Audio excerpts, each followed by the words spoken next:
Hello YouTube, what we're going to do today is work on installing a dishwasher. This happens to be a KitchenAid. Most of the brands are going to be pretty similar. There may be a few little differences. One of the differences that maybe from yours is that your inlet supply line, which is this guy here, you may need to get an adapter like this.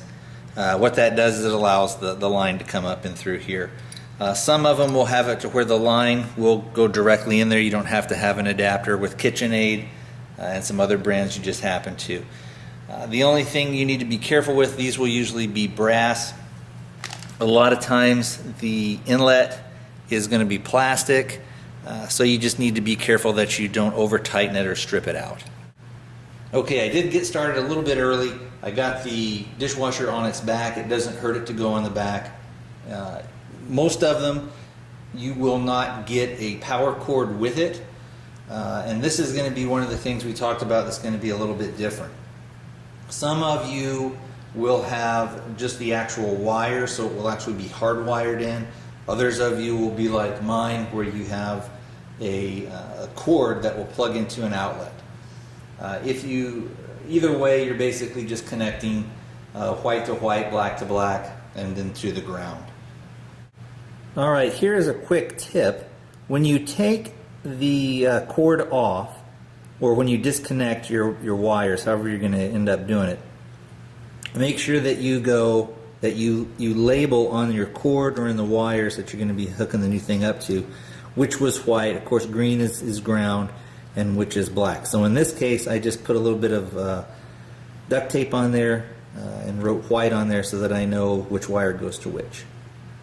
We'll go ahead and remove the cover, and basically you see that there's a hole here, and that's what you're going to push this guy through. And then you've got your white and black, and then over here, this screw here is your ground. And what you'll do is you'll just tuck the green wire, you'll wrap it underneath there, or wrap it around the screw, and then tighten that down. The little plastic piece that you see here, they just call it a strain reliever. What it does is it takes away and protects any of the strain that may be going on the cord, and you pretty much just pop it up and you'll hear it click. Depending on kind of what you've got, it may be a little bit different. Some of it may just have like a rubber kind of ring in there that helps protect it. Alright, we'll go ahead and screw that down. Your manual will kind of show you how to do it. Wire nuts, and I actually just salvaged the wire nuts off of the old one, the old dishwasher. But basically, you just screw those on, and you can reuse them. They don't need to be brand new.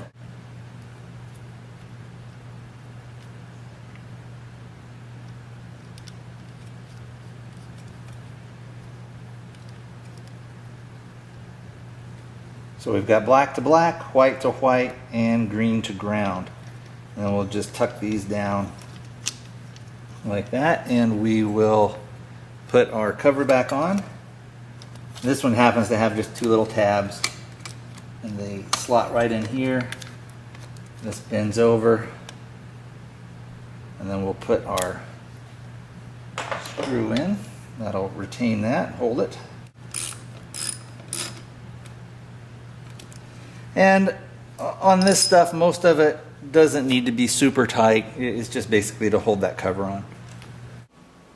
Alright, so just my luck, the opening is going to be too small.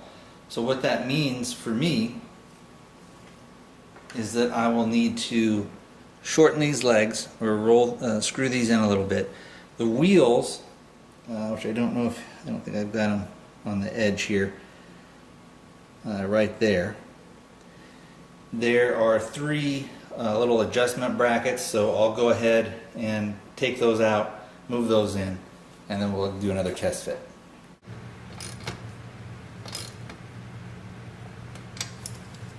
So what I've done is I've gone ahead and fed the water supply line and then the return to the drain, which is the clear plastic or the white plastic tube.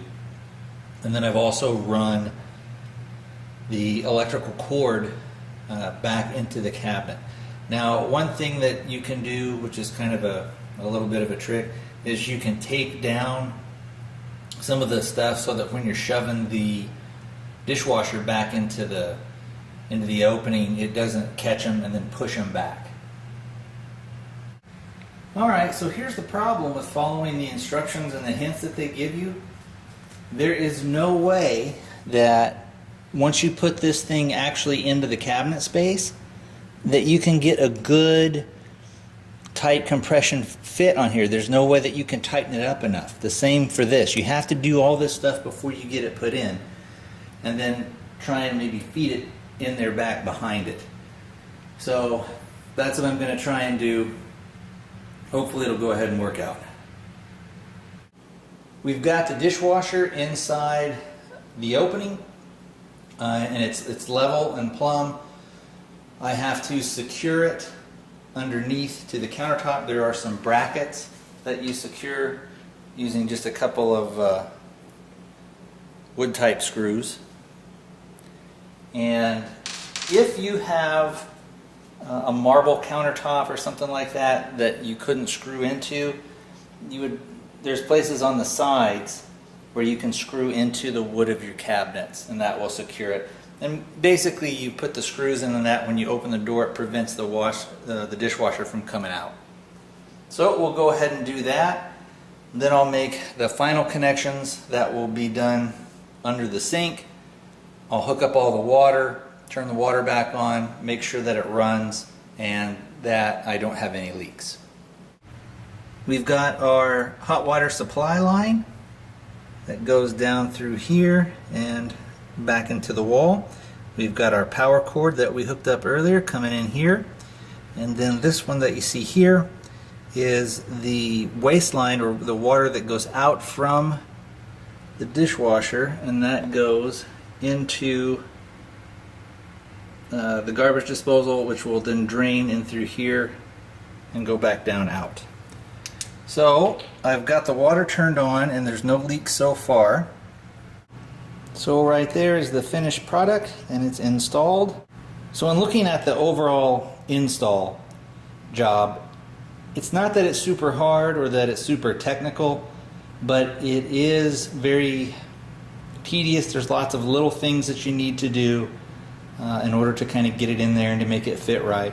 But it is definitely something that you can do, and if you just use a little bit of common sense and just have a few basic tools, a couple of screwdrivers, and a wrench or two, you can handle the install by yourself. So if you do it yourself, you can generally save about $100.